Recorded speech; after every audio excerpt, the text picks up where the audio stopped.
Monde solidaire, notre rendez-vous avec la Fondation France Liberté nous emmène cette semaine au Bangladesh, où les Juma, un peuple autochtone qui vit depuis plus de 30 ans sous le joug du pouvoir central, est menacé de disparition. France Liberté et 8 autres associations viennent de lancer une pétition à destination de la première ministre du Bangladesh pour que soient reconnus les droits des Juma. Marion Weber, bonjour. Bonjour. Vous êtes chargée du programme Droits des peuples à France Liberté. Alors tout d'abord, qui sont ces Juma ?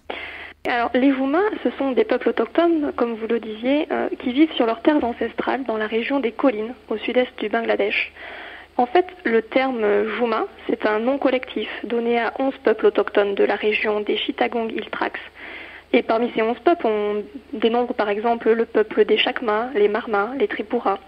Les Juma représentent 1 million de personnes sur les 150 millions d'habitants. Ce qu'il faut savoir, c'est que les Juma diffèrent profondément du reste de la population bengali, qui est majoritaire.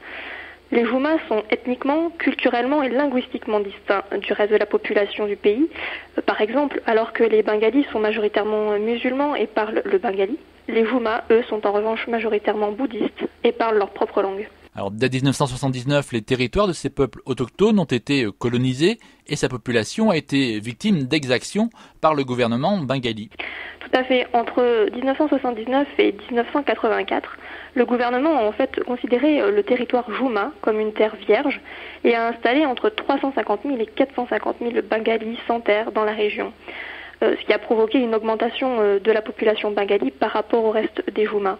Et ce processus de colonisation, comme vous le disiez, s'est accompagné de nombreuses violences, d'expulsions, d'incendies criminels et même d'agressions sexuelles qui étaient utilisées comme moyen pour terroriser les communautés et les obliger à quitter leur maison. Du coup, cette résistance des Juma à ce processus de colonisation a mené à un conflit entre l'armée et les peuples Juma dans les années 70 et qui a duré jusqu'en 97. Il faut savoir que ce conflit a fait quand même plus de 10 000 victimes et a provoqué le départ en exil de plus de 100 000 réfugiés. Alors pourtant, des accords de paix ont été signés en 1997 par la première ministre actuelle. Que prévoyaient-ils ces accords ? Alors ces accords signés en 97 prévoyaient principalement 3 engagements. Tout d'abord le démantèlement des camps militaires et la fin de la militarisation excessive de la région des Juma. Deuxièmement, la restitution des terres confisquées aux Juma pendant le processus de colonisation et l'arrêt de ce processus de colonisation. Et puis le troisième point important était la délégation de pouvoir à des institutions locales pour que les Juma puissent jouir d'une plus grande autonomie politique. Des accords qui sont restés lettres mortes, ils n'ont pas été respectés. Les Juma subissent encore des violations des droits de l'homme. Ça fait 18 ans donc maintenant que l'accord a été signé, il n'est toujours pas respecté. On note même une réelle flambée de violence qui fait peser sur le peuple Juma un réel climat d'insécurité permanent. Au niveau des violences, il n'y a pas du tout donc d'amélioration. La militarisation excessive sur le territoire continue. Un rapport des Nations Unies dénombre un soldat pour 40 civils dans la région des Juma, pour 1750 civils dans le reste du pays. Donc on voit bien que sur le point de la démilitarisation, ce n'est pas mis en œuvre. Sur la spoliation des terres, c'est pareil, le processus donc d'accaparement des terres des Juma continue.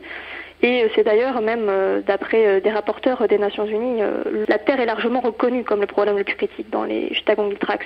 En fait, on peut parler d'un accord de paix qui n'est réellement pas respecté, faute probablement de volonté politique. Et c'est pourquoi nous souhaitions attirer l'attention de la communauté internationale sur le non-respect de cet accord. Alors France Liberté et 8 autres associations de défense des droits de l'homme ont donc lancé une pétition. Ce n'est pas anodin que France Liberté s'intéresse particulièrement à ce peuple. En fait, la Fondation est investie pour le peuple des Juma depuis très longtemps. Déjà en 86, Danielle Mitterrand était intervenue à la télévision française pour dénoncer le génocide qui avait lieu dans les Chittagong Hills-Trax. Elle avait aussi réussi en 87 à faire venir 72 enfants Juma orphelins qui étaient particulièrement menacés par le conflit qui avait lieu.